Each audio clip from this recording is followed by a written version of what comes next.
अस्सलाम वालेकुम दोस्तों, आप देख रहे हैं हमारा यूट्यूब चैनल यूपी अपडेट। एक और व्लॉग में आपको वेलकम करते हैं। आज एक गुड न्यूज़, बहुत ही अच्छी और बड़ी ब्रेकिंग न्यूज़ आपके साथ शेयर करने वाले हैं।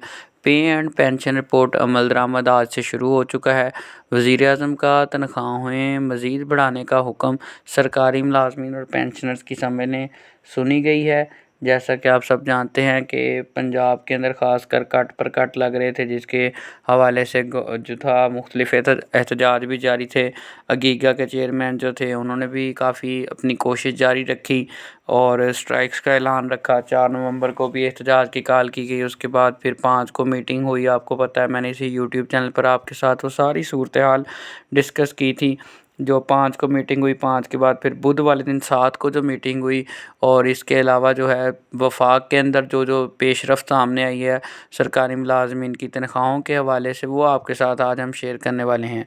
एक सबसे पहले तो आप ये नोटिफिकेशन देखें दोस्तों, committee to review the allowances of the employees under the federal government. ठीक है जी, एक कमेटी बनाई गई जिसमें फ़ेडरल गवर्नमेंट जो थी उसके हवाले से अलाउंसेस का जो डिफरेंट मुलाजमीन का फ़र्क आ रहा था उसको जज करने के लिए गवर्नमेंट ने एक कमेटी तश्कील दी, जिसमें बड़े सीनियर जो थे मेंबरान शामिल थे। 21वें 22वें स्केल के अफसरान शामिल किए गए।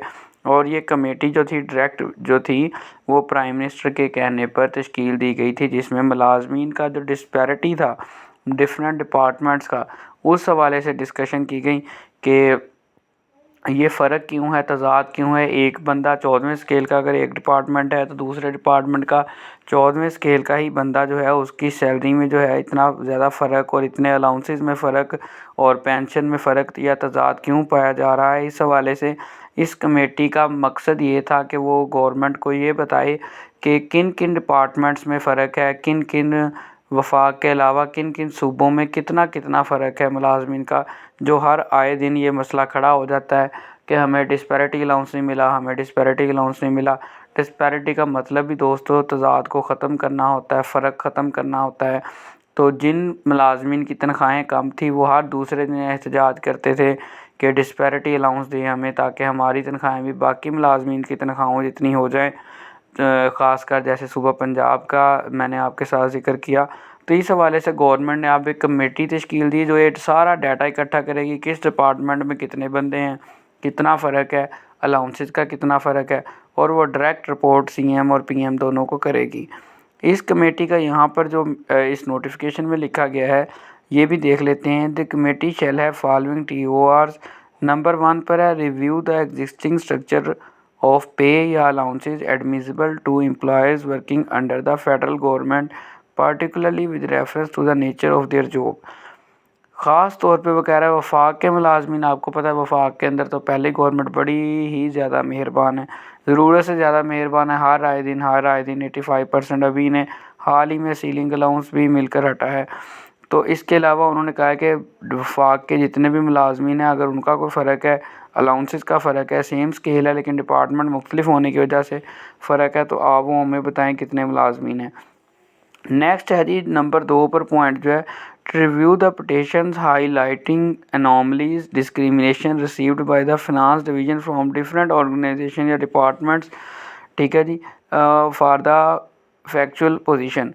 ये कहा गया है कि आप हमें बताएं कि हाईलाइट करें कि फ़र्क कितना है तमाम डिपार्टमेंट्स का एक दूसरे के साथ। डिस्क्रिमिनेशन हम तज़ाद को फ़र्क को कहते हैं, तो फ़र्क जो है वो कितना है, फ़र्क हमें बताएं। उसके लिए कितने मुलाजमीन जो हैं वो उनके साथ ज़्यादती हो रही है और कितने मुलाजमीन जो हैं बेनिफिट कितना कितना हासिल कर रहे हैं, इसकी एक रिपोर्ट तैयार करें। इस कमेटी की ज़िम्मेदारी में ये लगा दिया गया है। नेक्स्ट नंबर 3 पर है work out the financial implication and the budgetary requirements to address the anomalies. कि अगर कहीं पर फ़र्क है तो वो फ़र्क कितने बजट में जो है मैनेज हो सकता है। यानी कि अगर हम सूबाई मुलाजमीन को फ़र्ज़ करें, अगर हम कोई बेनिफिट देना चाहते हैं कि हम उनको वफाक के बराबर ले आते हैं अगर, तो उसके लिए बजट कितना दरकार है।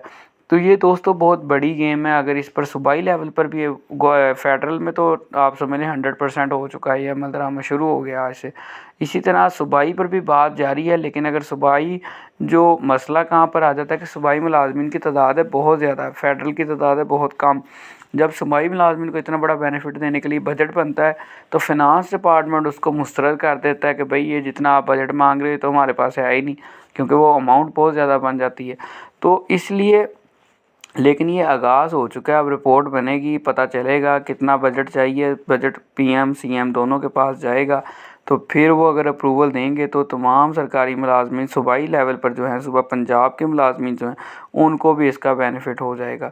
तो उसके लिए जब तक ये सिचुएशन सामने नहीं आती, कमेटी अपना पूरा वर्क नहीं करती और बताती नहीं है कि बंदे कितने हैं, फ़र्क कितना है, बजट कितना चाहिए, तब तक इसका अप्रूवल नहीं होगा। नेक्स्ट है दोस्तों, नंबर 4 पर है any other important matter that is incidental to the issue. और इसके अलावा और कोई अहम इश्यूज़ जो मुलाजमीन को दरपेश है वो भी आप कमेटी की ज़िम्मेदारी है कि आप हमें बताएं, मुलाजमीन के मसाइल को हल किया जाएगा। तो फिनांस डिवीज़न को इसके हवाले से सिर्फ 30 डेज़ का टाइम दिया गया है कि आपने 30 दिन के अंदर अंदर हमें इस बात का जो है वापस जवाब देना है कि कितने बंदों का कितना फ़र्क है, और फिर जो है हम उस हिसाब से अपनी नेक्स्ट बजट 2026 में जो है जो अगले साल आना, चंद माह पड़े, हालांकि अभी पिछले बजट के इजाज़ात जारी हैं, तो उस बजट के अंदर जो है हम इस मसले को हल करेंगे। ये जो कमेटी है वफाकी मुलाजमीन के अलाउंसेस के मौजूदा ढांचे का तफसीली जायज़ा भी लेगी, मुख्तलिफ महकमों के दरमियान पाए जाने वाले फ़र्क का तजिया करेगी और अपनी सिफारिशात 30 दिन के अंदर वज़ीर-ए-आज़म को पेश करेगी। इसके अलावा जो यहाँ पर सीएम का भी साथ ज़िक्र आ रहा है मुख्तलिफ चैनल्स पर, तो और इसी तरह मेन स्ट्रीम मीडिया पर भी, तो उससे ज़ाहिर होता है कि सूबाई लेवल पर भी ये कमेटी काम करेगी। बाकी कुछ दिनों में मज़ीद इसकी जो है सूरत हाल वाज़ेह हो जाएगी कि क्या ये सिर्फ वफाक के लिए है या सूबाई मुलाजमीन में भी इसका सोचा गया है। फिनांस का नोटिफिकेशन जारी, तनख्वाहों में इजाफ़ा 20% इजाफ़ा 1 दिसंबर से लागू होगा। ये दोस्तों एफसी के जो मुलाजमीन थे उनकी सैलरी में इजाफ़ा है। इसके साथ साथ जो सालाना इंक्रीमेंट लगा है तमाम सरकारी मुलाजमीन में, उसके हवाले से मैं ऑलरेडी वीडियो बना चुका हूँ, आप वो वीडियो भी वॉच कीजिएगा। शुक्रिया।